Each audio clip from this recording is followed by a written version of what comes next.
Welcome to the Metal Detecting Podcast, brought to you by XP Metal Detectors.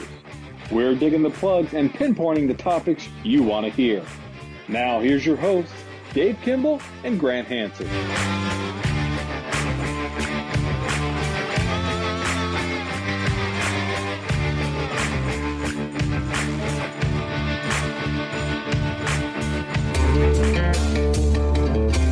This show is brought to you by XP Metal Detectors.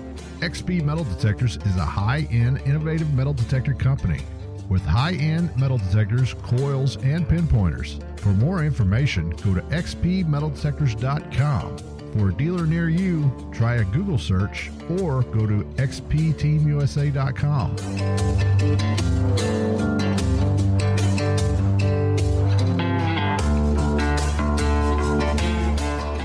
Hello and welcome to the Metal Detecting Podcast. I'm your host, Dave Kimball, coming to you from Central Oklahoma, and I'm joined today by my co-host, Grant Hansen, coming to you from New Jersey. How you doing, Grant? I'm doing all right, and I might be from New Jersey, but I feel like I'm in the South or North Pole right now. It's the frozen tundra out there. It's bad over here, too. I mean, they have said it's going to be below freezing for a couple of weeks. This is breaking the record here in Oklahoma for the longest days in a row below freezing. Wow. Yeah, it's not great for wanting to get out and metal detect, but just trying to do some other stuff, work on permissions, build a website, and just kind of get everything together so that when it warms up, I can be ready to get out there. Yeah, it's bad. I don't even want to go out to my car at all. I mean, it's I know. Oh, man. And it's funny. I can dig for 8 hours straight looking for relics, but when I have to shovel snow, I just hate it. Like it's a total different feeling. Yeah. I need to make a little robot for that, huh?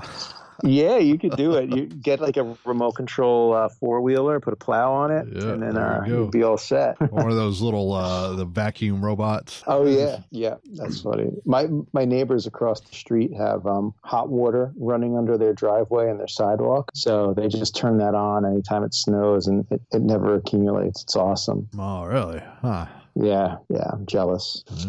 I've seen that article you posted on Facebook there about them Roman coins. Why don't you tell us a little bit about that? Yeah, so they were doing an archaeological dig in Turkey, and they uncovered a jug of, I think, 600 silver Roman coins. I mean, it's just like, it's what dreams are made of. Yeah. One day I would love to do that. Oh, yeah, that'd be awesome.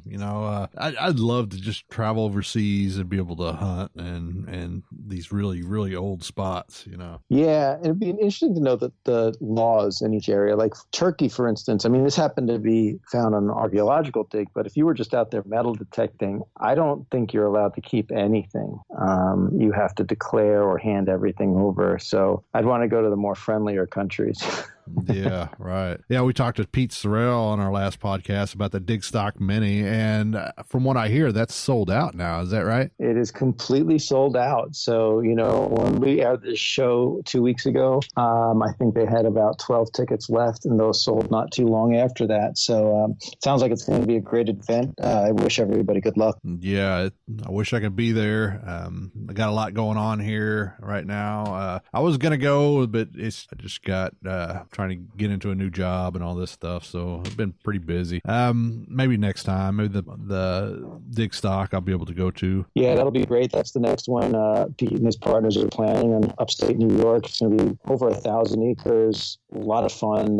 They really put on a nice event. On this show, we got Bethany from Alaska. Yeah, I'm really looking forward to speaking with her. She does bottle dump digging. She goes searching for relics. She actually goes scuba diving in the frigid waters in Alaska. So I want to learn all about that. Yeah, that's crazy. I mean, it's cold enough the way it is here. I can imagine what it is over there. So when we get back, let's talk with Bethany.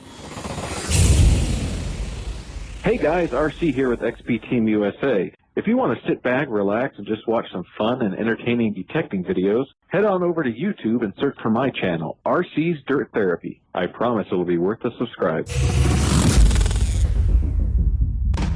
This segment is brought to you by Omega Mill Pouches, the official digging pouch of XP Team USA.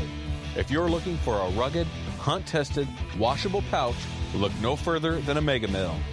get on eBay and search Omega Mill Pouches. That's OMEGAMILL.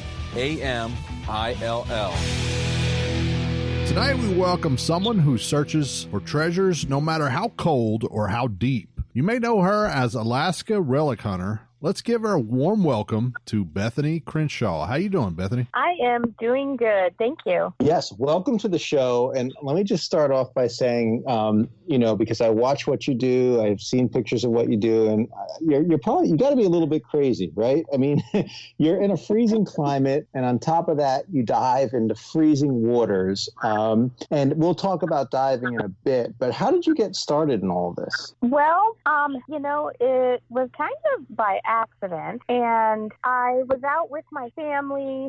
We were taking a hike in this area that had some gold mining history. We were trying to do some gold panning, didn't find any gold, but on our way back out, we saw some glass sticking up out of the ground. And to me, I was like, that's an old bottle. And I picked it up. We started digging around. I really didn't know people did bottle dump digging, or I didn't know much about metal detecting or anything. But we started digging, and we had uncovered early 1900s bottle dump from a very large mining community. There had been hundreds of men stationed there or staying there for years and working the mine. And so that was a really incredible find. It was about 3 seasons. My ex and I dug that out, found everything from carbide miners' lanterns to pocket watches, early 1900s coins, bottles, dishes, just incredible find. So after that, I started researching some online,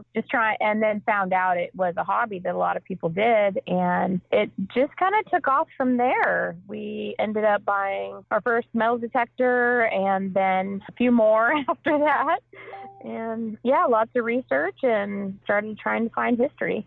That's pretty cool. And it's great that you were able to go back to the same site over and over again to make sure that you got everything thoroughly. Yeah. And there was, I'm sure we probably missed a few things there. It was an area where there was a lot of avalanches and large boulders and rocks. We spent hours digging underneath and moving boulders and trying to find everything we could. But yeah, it was just a really amazing site from there. And then we started doing more research online, trying to spend a couple weeks, trying to find old railroad camps or old mining cabins and researching, getting permissions. Here in Alaska, you can do metal detecting on state land. So, just trying to figure it out. And then we would spend hours out there with a metal detector, cutting through brush and roots and trying to find what we could. Oh, yeah. Awesome. Not too long ago, we had Dan Camacho on our show. We spoke with him a few weeks ago, and we were in awe with all the vintage cans and everything that he finds that just comes out of that soil there in Alaska. It's just amazing. What kind of relics are you actually seeking out that you find on the land in Alaska? Well, Camacho, he really loves the cans. That's kind of his specialty. And he was a big help to me in figuring out how to use some cleaners and do some restoration on some of the cans and all that. But I love to find old cast iron and use electrolysis to get those cleaned up. The graniteware dishes are my favorite. Really into bottles. I'm kind of a little crazy about collecting old bottles, old cork tops, and the embossed ones. And the history in Alaska is so young compared to other places I've been. And so to find something from the early 1900s, it's, very difficult sometimes. I find a lot of World War II relic, but so if I can find a good camp that's from 100 years ago, that's a really nice find. Oh, yeah. That's great. Yeah. I always say history is relevant to where you are. Like in England, it goes back thousands of years. Here, a couple hundred or 100, like you said. So there's great things from every time. Oh, yeah. Oh, definitely. Yeah, definitely. I know we just had, also on the show, we had Sue Roberts, who does a lot of bottle dump hunting and everything like that. And she helps run a page there for Alaska as as well, but she's in Texas. Do you know about her at all? I don't know her personally, but yeah, I've seen some of the stuff she does. You know, when it comes to detecting in Alaska, I mean, the terrain has got to be pretty rough. And then you've got other challenges or dangers like bears and other wildlife. What kind of precautions do you have to take? Well, I do carry, a bear gun with me. I have a 10 millimeter that I carry in a chest holster. I've never had to use it, but it is something I have in case. And I have seen a lot of bear sign, a lot of cat. I did a drop off. So one of our train lines up here has one of the last few flag stops remaining. And so on that line, you can arrange ahead of time to have a drop off at a specific location. Then the times they're coming back through. You wait beside the track and flag them down and get back on. And that was probably the area most of the bears time. I did a 3-day long drop off there with my ex at the time, and lots and lots of bear scat. But I like to take my dog with me. I have a couple of big labs, and it just makes me feel a little bit more secure. I know what's coming, and you got to be safe. That is number one rule. Oh yeah. Yeah, and there's a lot when you're digging and metal detecting in Alaska. There's a lot of chopping through roots and brush and trees, that sort of thing, and you can't always see if something's coming up behind you. That's part of the reason I like to have my dog with me. If there's anything, she would let me know, because I usually get down in a hole about 4 feet deep, and I'm in my own world and not paying much attention to anything else. Yeah, you could definitely get lost in it. Yeah, definitely. So how do you determine on what properties you want to search? Well, I was born and raised up here in Alaska, and so I know a lot of the history. So I can look at an area and know that there was a gold mine in that area, or a lot of times I'll try to find like an old railroad camp. Sometimes now the railroad has been moved after the 64 earthquake, and things that happened, the railroad has been moved, and so you can have an old camp location that's on state land or private land where you can get permission. So, I just find an area. I think there is something. I'll use online site, try to find photographs. My favorite thing is to find a photograph from an area from during that time. It kind of gives me a backdrop. So when I show up, there has been a lot of changes and there's a lot of trees and overgrowth. But if I can have a general idea, then I can take a metal detector in, start gridding it out. And because there's so much brush and trees and overgrowth, a lot of times I can't metal detect for a specific target. Like when I was in the UK, they have these nice fields and you can spend a whole day out there in the field just digging the good targets. But up here, I've mainly used my metal detector to try to find privy holes or bottle dump because it's so hard with the brush. Some of my videos on my YouTube channel, you can see I just show the viewers there's no way to almost wing a metal detector because of how thick it is. Yeah, I saw that, and it's pretty rough, and I know what you mean about the fields in England. We've got some like that in New Jersey, that the history just doesn't go as far back. You mentioned before that state land is open for you to go detecting or searching. What about private properties? Do you ever get onto those and seek permission from the landowners to get some good sites? Yeah, you can. Alaska is kind of, especially out in the remote areas, kind of a different breed of people, and it's really hard to get permission from private landowners. You can get some.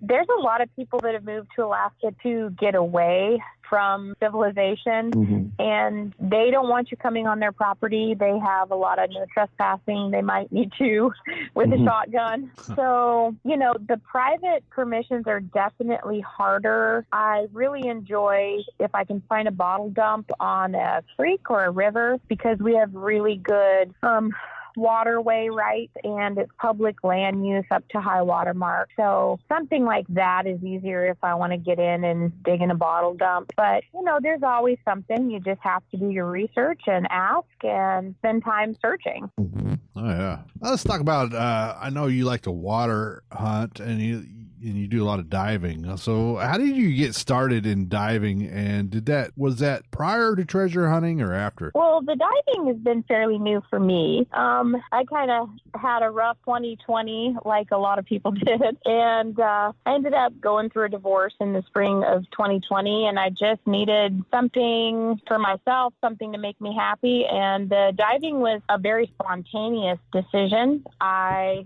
asked my 17-year-old one day if he wanted to learn to scuba dive with me, and so we both signed up, and it was probably one of the best decisions I've ever made. It really saved my life in a really difficult time, and I just became passionate about the ocean. It opened up a whole other world to me, not just the marine life, which I really enjoy, but also the treasure hunting in the ocean, the lost relics that are available there. And it's definitely something it's just nice to add that to the metal detecting and relic hunting. You know, I've thought about it and I've always wanted to do it, but I have to admit I'm a little terrified. The ocean is not my domain. So it is a little scary. It's kind of funny you would say that, because being born and raised here in Alaska, I never really had a chance to learn how to swim until I was a teenager. And I had never swam with my face in the water. I was a dog paddler with my head up, and I was very scared of water. The scuba instructor said I was probably the most terrified beginner he'd ever seen. And I just thought he was crazy. He wanted me to take my mask off in the water, and I just talked about panic. But I was just determined. I just pushed through the fear and just moved my way through. I did the open water and then took my advanced class and some nitrox and some other certifications. And it's just, I think anybody can do it. You just have to have the will and just push through, because there are things that can go wrong, and it's not a normal feeling be under the ocean for an hour. So, easier for some people than others, I think. Yeah. Oh, yeah. So how cold does the water get there? I mean, and is it ever too cold for you to get in? Well, there's ice diving, and I'm not certified for ice diving yet. I want a little bit more practice and training before I get there. But the coldest dive I did in the ocean, it was about 39 degrees Fahrenheit. And it is chilly, but you're prepared. You have the right gear. That's the thing. I dive with a dry suit, and I have very thick undergarments with wool layers underneath that, very thick hood and gloves. And you can do it. I mean, if you think about it, a lot of people go snow machining in temperatures much colder than 39 degrees. So you're only under for an hour. It's just kind of like a really nice winter sport. Wow. So aside from that cold temperatures, what other hazards do you have to prepare for while water diving? Well, there's all things you have to be cautious of. You can, I carry a dive knife with me in case I get caught or there's a snag. There's things like that. Obviously, you have to be careful that you have good buoyancy. You don't want to risk getting decompression illness or what they call the bends. That's all just part of training, and it can happen in cold Alaska waters. It can happen in warm water. I always dive with a dive partner or buddy. I feel like that's probably the safest. I'm just not comfortable being a solo diver. And so you plan ahead. You make a plan before you go. You talk with your buddy about things that are going to happen, and you practice. I take my son to a local pool once a week, and we get down to about 12 feet, and we practice removing our mask. We practice sharing, buddy breathing, sharing air, things like that in a very safe environment so that we're prepared if something were to happen. Gotcha. And what about the laws there about diving? Do you have to, like, if you want to dive a wreck or a certain spot, do you need to get proper permission? Well, not really. There's some laws regarding, obviously, if it's a historic spot, if you were to remove everything from the location, you'd have to be careful if you were going to take something back out. But pretty much, it's just open. A lot of people will go out with boats and they'll want to see your certifications or something. But yeah, not a lot of laws for that. It's more regulated if you're doing spearfishing or something. But that's not something I'm into yet. So. Gotcha. And we'll be right back with Bethany Crenshaw, the Alaska Relic Hunter. If you are in the market for a new pinpointer, then check out XP's MI6 pinpointer. Waterproof up to 6 meters, 2 audio modes, picture poles, 3 levels of sensitivity, rechargeable lithium battery, 7 programs to choose from, 7th program being connectivity to your machine, allowing 50 levels of sensitivity and recovery mode for your MI6. For those on a budget, check out the MI4 pinpointer with all the same options except for connectivity. So find an MI6 or an MI4 pinpointer through a dealer near you. Hi, this is Dave D. Hi, this is Sonia. RC Dunn. This is Alan. Yeah. We're the Minnesota Beach Boys. This is David Kimball. This is Grant Hansen. Lynn Quellen. Cameron Macer. Pete Sorrell. And we are XP Team USA. You're listening to the Metal Detecting Podcast. And we're back with Bethany Crenshaw. Yeah, you have a great YouTube channel, and we'd like to talk to you about some of your videos. Can you tell us about your dive to find sunken World War II ship? Yeah, that was very interesting. I had no idea until I started diving that Alaska had some World War II sunken treasure, basically. And when I did my open water certification, they took me out to the ocean, and we did it down to a World War II ship. It is out of Seward. I believe it caught fire and sunk in 1950. It was a Navy barge. So now it's become kind of a place for all the marine life. They just live on it. There was 3 octopus living on it this last summer. And so it's a very unique place to dive. It's just right now I'm diving out of Whittier. It's about a 2-hour drive. It's the closest place I can dive right now. And there was a World War II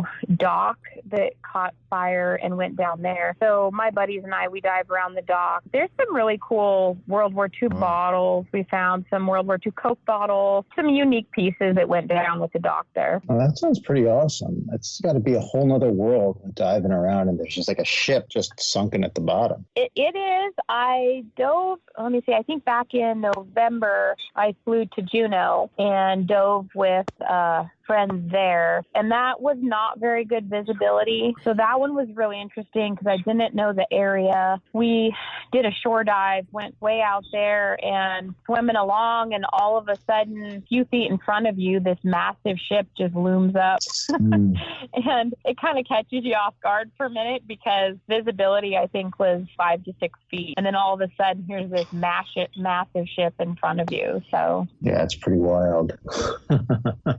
But it's also not just all about treasure. I mean, you do some environmentally conscious stuff by cleaning up the ocean, as I saw in one of your videos as well. It's got to be pretty good to, it's got to feel pretty good to do that and helping the marine life and the ecosystem. Yeah, that was a real eye-opener for me. I've heard a lot of people talk about needing to clean up the oceans, and I live in Alaska. I'm removed from a lot of all of that. And then getting in there and seeing all of the trash all over. A lot of it, the old bottles, that sort of thing, they've actually become like homes for the little marine life. And so those are fine. The glass and all that isn't a problem. But there's so much plastic, so much string and wire and just a lot of things that are very dangerous. So it is nice when I have time, I'm not looking for treasure or anything, to go down and just take a bag with me and clean up the areas I dive.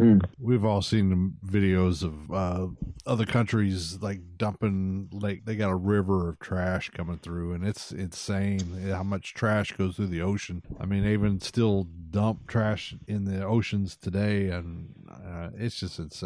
Well, it's really interesting when you look at the top of the water until you dive, all you see is just water. But the minute you descend, there's a whole nother life under there. It's like a city of its own, and everything is living and moving and interacting. And, you have little colonies of animals that look like plants, and everything that's under there, that's all they have. That's their environment. it. And it totally changes your perspective on all of the trash and everything that's going in the ocean, because it is a whole little world of its own down there. All right. So some of your other videos done has showcased your travels to other states. What other states have been your favorite? Well, it's hard to say. As far as diving, so far, diving in Florida, that has been my favorite. I was able to go down and do some fossil diving down there just a few weeks ago, and that was really nice for the diving. The history, I'm always trying to get to a new place. I really enjoyed doing some metal detecting when I was in West Virginia, just to see the old buildings, the history there. Didn't find anything super amazing. I was able to detect around an old stone building, and I found a probably 100 or 125-year-old axe head. So that was something I really enjoyed. But the history is what I loved, finding some older history like that. And then, of course, my all-time favorite was I was able to spend almost a month in the UK, and there the history is so old that was just an epic adventure for me. You mentioned your son diving with you, and I saw actually you had a picture on one of your pages with your son and you and talk about Florida Keys. Have you given your son at all the detecting bug? I tried. I think it's something that you either have or you don't. At first, I took my kids out quite a bit and tried to get them into the bottle dumps with me and, finding treasure and all that. About an hour into it, they were done and wanted to go back home and get on their video games.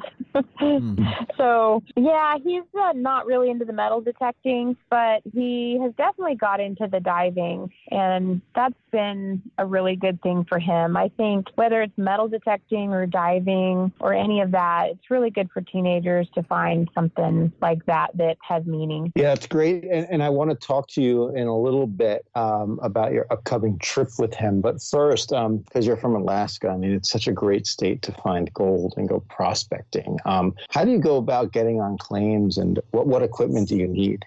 Well, there's really not that hard to get a claim. You just have to do some research, find what claims are available. You have to go file. The claims are not that expensive to get. I have a friend who lives up north a little bit, and I spent a week there he has 4 gold claims, and I spent a week this last fall there with him, running the dozer a little bit and doing some stuff. I will have a YouTube video from that probably coming out in a month or two, and that talks a lot about the gold he found. He did really good this last year. He's a pretty small operation, just small excavator, small dozer, small trommel. He has a couple of dredges. So it's expensive if you want to start on a larger scale, but you can start small. I spent about a week in, I think it was July, up in Chicken, Alaska, with a friend who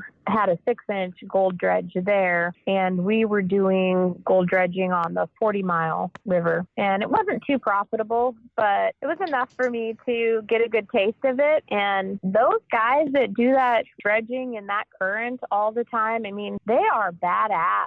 That is tough stuff. I could manage about an hour and a half down, but wearing 50 pounds of additional weight, fighting the current, I really take my hat off to these guys that do it every single day, all day long. It's very physically demanding.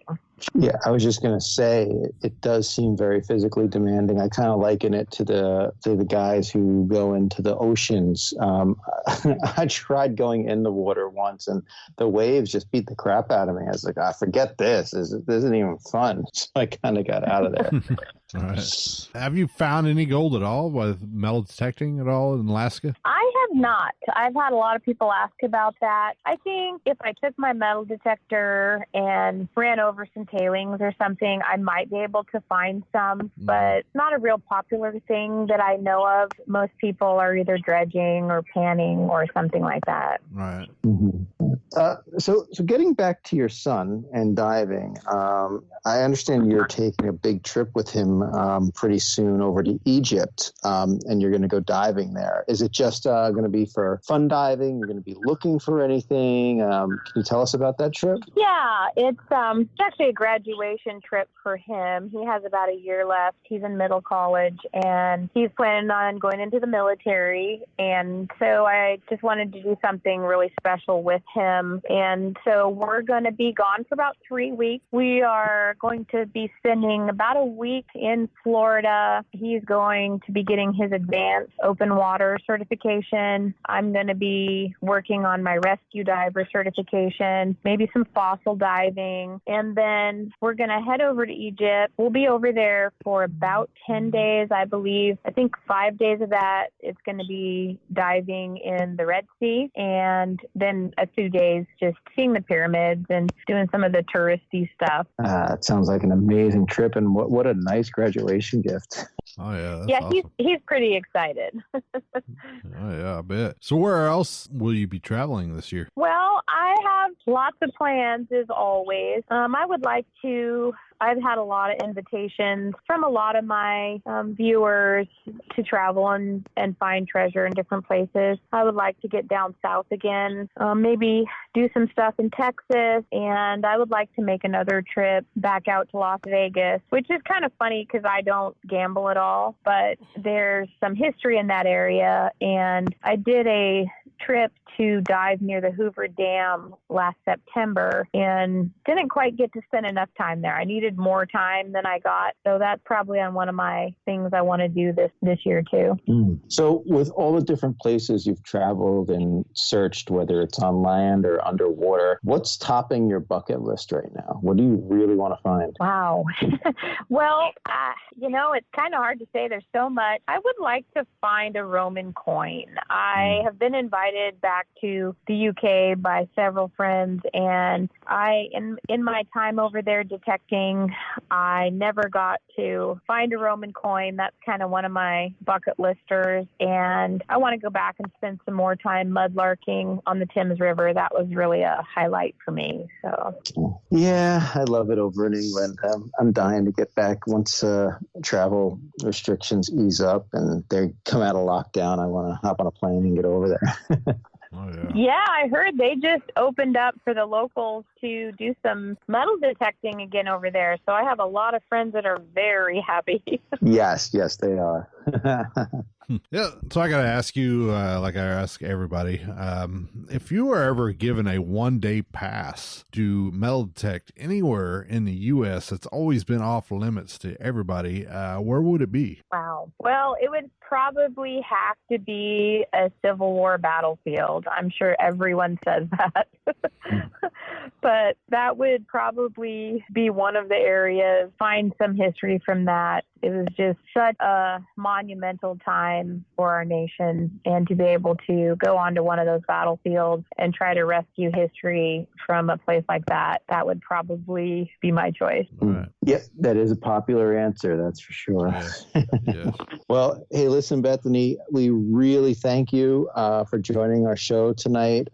We really enjoyed speaking with you. I'm pretty sure our listeners are enjoying it as well. And we want to wish you the best of luck on your upcoming trips, and safe and happy and amazing adventures. And maybe we'll like to have you back on sometime so we can hear about them. Well, thank you very much. I appreciate you having me, and I'd love to share my adventures. And I am trying right now to post a new video on my YouTube channel, Alaska Relic Hunter, trying to get one on there every week. So we should have some more upcoming adventures on there. All right. Yes, great. And I will tell all our listeners, go to YouTube, search for Bethany at Alaska Relic Hunters. We'll put the link to her channel in our show description here to make it easy for you. All right. Yeah. Well, thank you very much. Yeah, like Grant said, everybody go to Alaska Relic Hunter and check her out. Great videos. You're also on Facebook, is that right? Yeah, on Facebook, I'm Bethany, Alaska Relic Hunter. So go ahead and friend me on there, and you'll see all sorts of updates. Yeah, well, it's great Awesome. having you on. Interesting hearing all your stories, and we, like Grant said, we'll love to have you back again sometime. We'll see you. Well, thank you very much. That would be awesome. Thank you. Thank you. Check us out online at xpteamusa.com.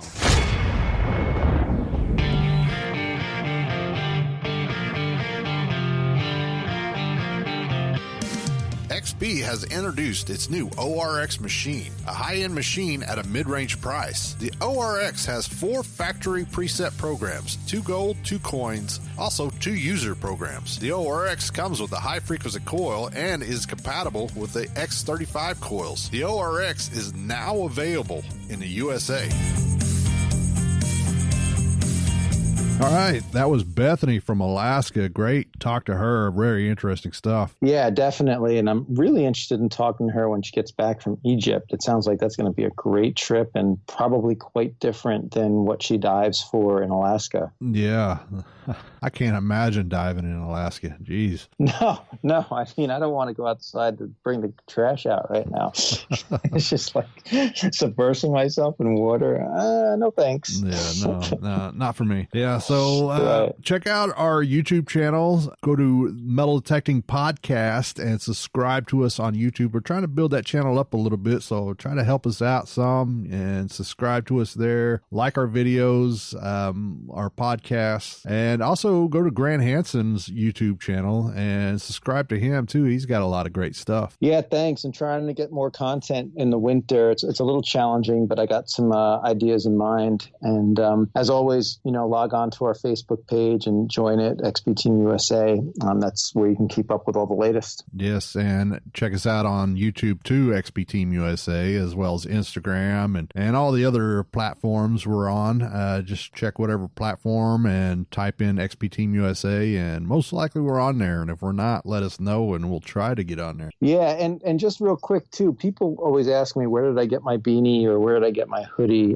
We do have a store that we sell apparel on. It's xpteamusastore.com. So check that out if you're interested in any of the swag. Right. And we got some awesome hoodies and well-made jackets and beanies and hats and really great stuff.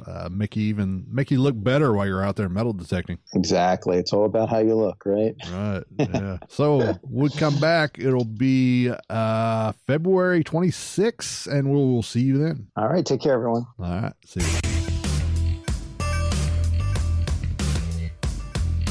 Get that permission, put the coil to the soil, and we'll catch you next time right here on the Metal Detecting Podcast. Brought to you by XP Metal Detectors.